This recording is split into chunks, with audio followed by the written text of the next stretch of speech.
Good day sa ating lahat. Andito na naman tayo sa ating Mercado Official na channel po.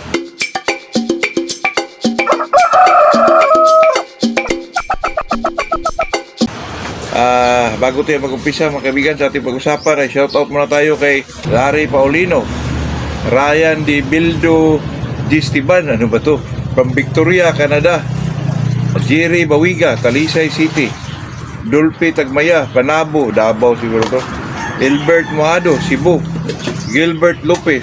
Ito namang pag-usapan natin mga kaibigan ay talagang ano to, sa totoong pangyayari ba mga kaibigan na kasi tanong din ito, ano daw ang tatlong sinyalis mga kaibigan na pwede nating kasahan po doon sa taparan mga kaibigan, yung maghanap ka ng kalabanin mo. Ano ba talagang makita natin sa isang manok na kalabanin mo na medyo ano po, na medyo makasahan natin kasi baka kung ano mo yung nakita mo. Ito sa akin mga kaibigan, kung ako lang po ang medyo magsipat dyan, piliin ko talaga yung medyo ano po, yung medyo ayun, ano yun mga kaibigan, yung medyo maputla mga kaibigan. Maputla, ibig sabihin kulang mas vitamin sa isang manok. Ano ba yun? Hindi naman yung magsabing blue face yun. Pero pag medyo maputla talaga isang manok, kulubot yung mga balahibo, ay kasahan na natin yan. Pero tingnan din natin mga kaibigan kung magkasing laki lang ba sa manok mo, magkasing taas lang ba. Kasi mga kaibigan, pag sinasabi nilang medyo mataas, kulang sa ano yan, kulang sa, nako, huwag kayong maniwala dyan mga kaibigan, kulang yan sa cutting kasi medyo mataas. Nako, ilang bisis ako na disgrasya dyan mga kaibigan, kasi pag first buckle dyan, nako, makauna yan kasi medyo mataas yung mga paa. Talagang ano pa yan, talaga alanganin ka dyan. Kasi sinasabi yan, lalo na sa mga big time mga kaibigan, pag medyo matataas na manok, walang cutting daw. Nako, huwag kayong masyadong kampante sa mga salitang ganyan po. Kasi ako naman, sa side ko, magpili ako ng panglaban natin, doon talaga tayo sa medium station po. Pero kung sa ano lang talaga mga kaibigan, kung sa dito lang talaga sa labas na labanan, yung mga pang ano lang talaga mga kaibigan ba, yung anong tawag doon yung dito sa amin, yung mga tukis lang, yung sa labas lang na ano mga kaibigan, hindi talaga sa sabungan. Marami dito sa amin sa probinsya mga kaibigan, yung tawag dyan ay tukis po. Yung sa Mindanao tawag dyan ay parian po. Ano yan mga kaibigan, iba kasi yung actual na ano mga kaibigan. Kasahan mo kasi matataas, nako, dun ka madali po. Kasi yung iba pag bitaw, pag first buckle yan, makauna talaga yung mataas na manok. Iba naman yung magpili ka ng panlaban mga kaibigan, na pinipili mo talaga yung medium station. Ganon, okay naman yun kasi totoo naman yun mga kaibigan na medyo talaga maganda ang cutting sa mga medium station na manok po. Pero huwag tayong masyado ibaling yung pag-iisip natin dyan kasi dito talaga sa actual labanan mga kaibigan, baka sa first buckle dyan mga kaibigan ay maunahan ka kasi medyo mataas yung manok mo, mataas yung tari kasi Pilipino tayo Ako mga kaibigan, ano na lang, kwintahin nyo na lang talaga ng ano po, yun ang ano ko mga kaibigan. At saka sa taparan talaga, sa actual na ano dyan, pag sinasabi nila kasi squirrel tail, hindi 45, kasahan mo kasi ganyan. Ako, huwag kayong maniwala dyan mga kaibigan kasi sa mga taparan po, lalo na pag medyo paling yung buntot, saltada yun mga kaibigan, totoo yan. Itong mga squirrel tail, ako, napakagaling maglaro dyan mga kaibigan. Pero pag sinasabi natin yung mga katangian ng isang manok na gawing broodcock, ay hindi talaga tayo magpili ng ganyan kasi magmana yan, lalo na sa atin medyo commercial breeder tayo. Pero kung sa labanan mga kaibigan, baka doon kayo maisahan po kasi ipakita yun talaga na squirrel tail o ano siya, paling ang isang manok pero napakagaling palang maglaro. Nako, ilang bisis ko na yan nakita mga kaibigan na lalo na itong mga squirrel tail mga kaibigan, talagang magaling sa ilagan. Katulad ng mga kaibigan, yung Lisi Roundhead po. Yung Lisi Roundhead, kadalasan talaga ang pormahan yan dati pa, medyo may pagka-squirrel tail sila mga kaibigan. Squirrel tail po ay yung buntot nila papunta dito sa ulo mga kaibigan. Pero huwag tayo magkumpiyansa dyan, huwag na natin natin dyan kasi ang dami kong nakita po na pag squirrel tail, ang galing po. Ang unahin mo lang dyan, yung medyo maputa kasi baka kulang sa vitamins yun, kulang sa kundi hindi masyado healthy sa bata pa sila, ganun na lang. Pero pag ibase mo yun sa tayo ng buntot, nako, huwag na po.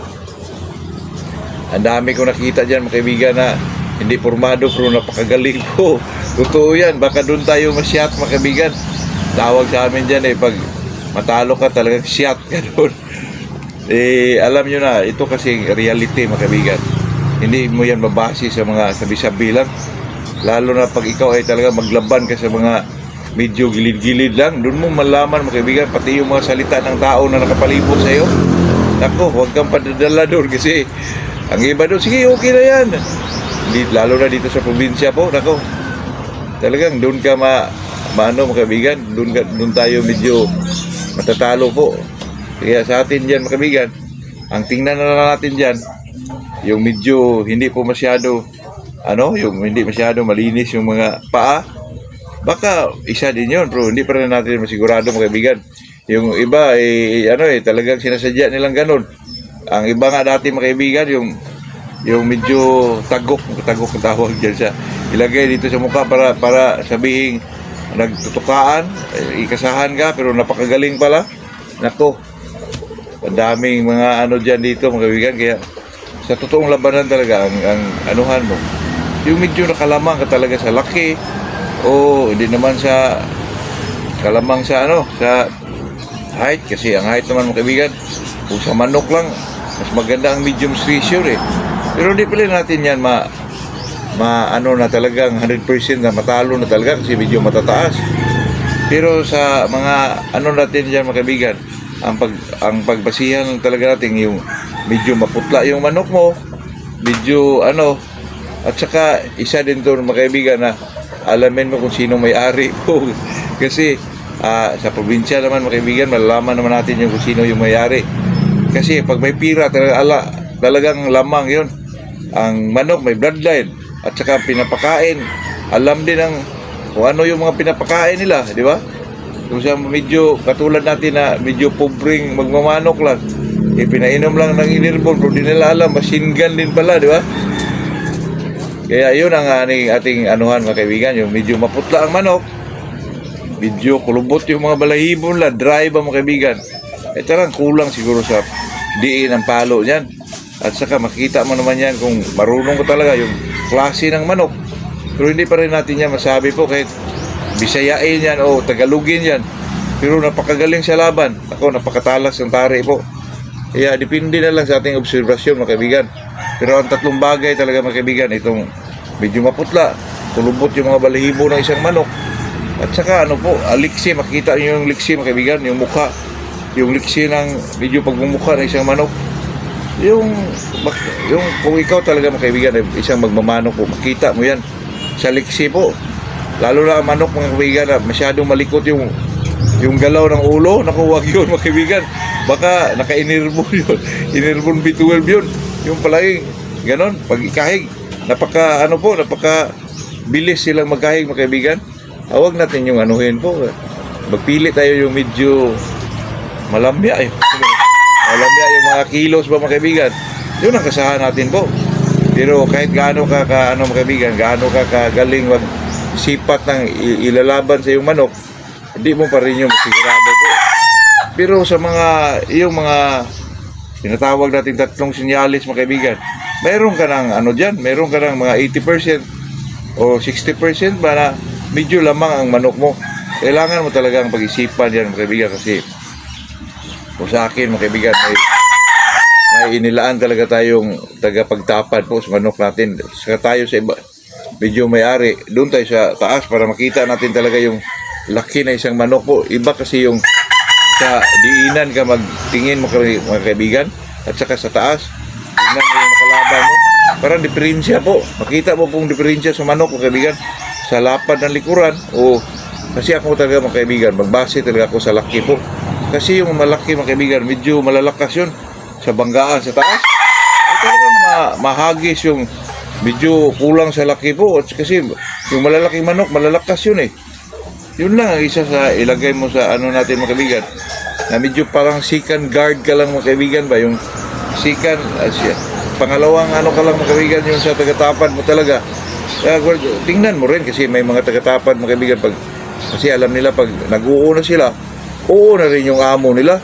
Pero hindi po, tingnan mo rin bilang isang may-ari mga kaibigan, tingnan mo rin kung ano yung kinakasahan yung o tinataparan ng tagatapad mo kasi huwag mo siyang pabayaan po. Talagang ikaw pa rin ang masusunod mga kaibigan. Yan lang po ang ating mabigay na hindi naman yan tip, depende na lang sa inyo. Kung talagang pwede, tayo naman dito mga kaibigan, yung sinasabi natin ay pwede namang hindi sundin, pwede namang sundin. Yun lang po, yun lang ating ma-share sa araw na to. Pero ang pahulugan natin mga kaibigan ay ano po, patuloy pa rin mga kaibigan. Ang golden boy natin mga kaibigan, dalawa na lang po. Dalawa na lang, pag medyo wala na, close na talaga mga kaibigan. Dalawa na lang at saka dalawang babae po. Ang 5K mga kaibigan ay 3 na lang po. 3 babae, 3 lalaki po. Kung may matira dyan, itong mga process natin sa pumpkin to 5K, pumpkin to gray, pumpkin sa gold, yun na lang siguro mga kaibigan. Saka may ano din, golden boy sa 5K po. Pwede pa yun, isa mga kaibigan. Yun lang po, yun lang ating ma-share sa araw na to. Maraming salamat sa ating lahat po.